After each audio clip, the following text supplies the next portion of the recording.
दारुल इफ्ता वल क़ज़ा जिला बाराबंकी के प्रोग्राम मसाइल शरइया में आज का सवाल है। साइल लिखते हैं, अस्सलामु अलैकुम व रहमतुल्लाहि व बरकातुहू। तो क्या फरमाते हैं मुफ्तियान कराम, अगर लड़की शौहर के साथ न रहना चाहे और तलाक का मुतालबा करे तो तलाक देने पर महर देना होगा या नहीं? और अगर शौहर इस शर्त पर तलाक दे कि मैं महर नहीं दूंगा और लड़की राज़ी हो जाए तो क्या महर माफ़ हो जाएगा या नहीं?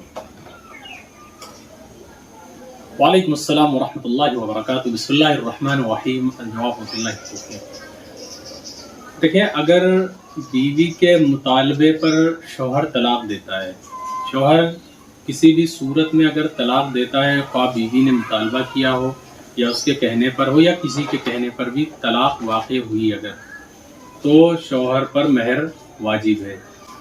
लेकिन यहाँ पर सूरत यह है कि लड़की साथ नहीं रहना चाहती, वो तलाक का मुतालबा कर रही है, तो इस सूरत में आप अपने मकामी दारुल क़ज़ा में जाएं या वहाँ के जो माहिर मुफ्ती हों उनके पास जाएं, उनसे खुला शरई करा लें। अब खुला की जो सूरत तय पाए उस पर अमल करें।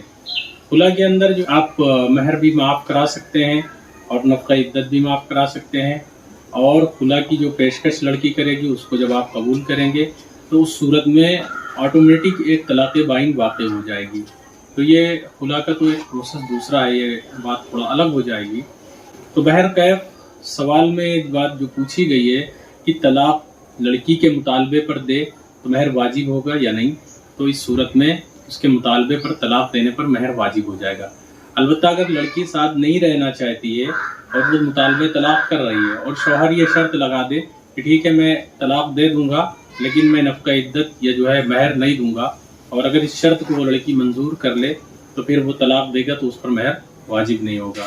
फ़क़त वल्लाहु ताला आलम बिस्सवाब।